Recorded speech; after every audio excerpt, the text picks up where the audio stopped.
3 days after Festus had arrived in the province, he went up from Caesarea to Jerusalem, where the chief priests and the leaders of the Jews gave him a report against Paul. They appealed to him and requested as a favor to them against Paul to have him transferred to Jerusalem. They were in fact planning an ambush to kill him along the way. Festus replied that Paul was being kept at Caesarea, and that he himself intended to go there shortly. So he said, "Let those of you who have the authority come down with me, and if there is anything wrong about the man, let them accuse him." And after he had stayed home among them not more than 8 or 10 days, he went down to Caesarea. The next day he took his seat on the tribunal and ordered Paul to be brought. When he arrived, the Jews who had gone down from Jerusalem surrounded him, bringing many serious charges against him, which they could not prove. Paul said in his defense, "I have in no way committed an offense against the law of the Jews or against the temple or against the emperor."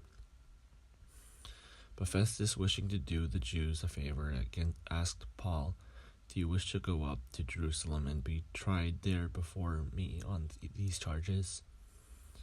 Paul said, "I am standing before the emperor's tribunal. This is where I should be tried. I have done nothing wrong to the Jews, as you were very well known. Now if I am in the wrong, and I have committed something for which I deserve to die, I'm not trying to escape death, but if there is nothing to their charges against me, no one can turn me over to them. I appealed to the emperor." Then Festus, after he had conferred with this council, replied, "You have appealed to the emperor. To the emperor you will go." After several days have passed, King Agrippa and Bernice arrived at Caesarea to welcome Festus.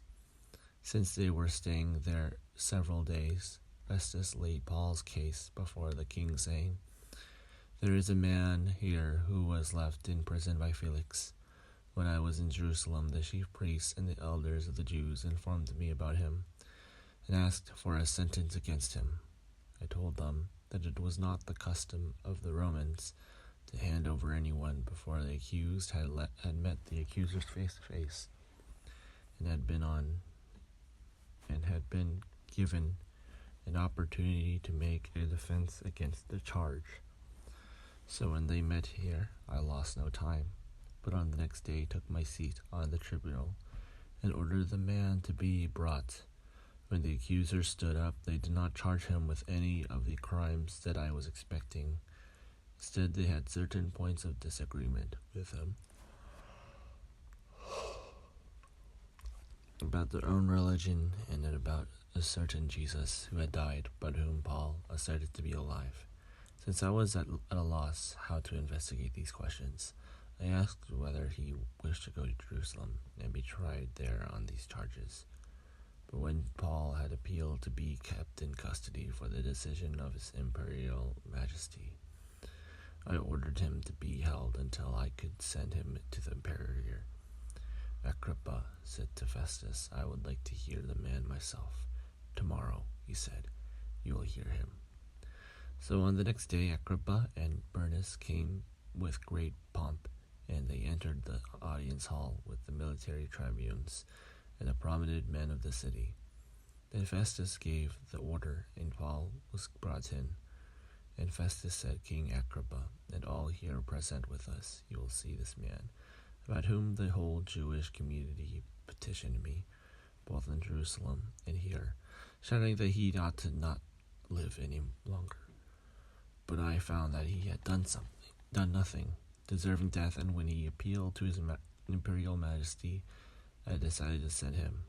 But I have nothing definite to write to our sovereign about him. Therefore, I have brought him before all of you, and especially before you, King Agrippa, so that we have examined him. I may have something to write. For it seems to me unreasonable to send a prisoner without indicating the charges against him."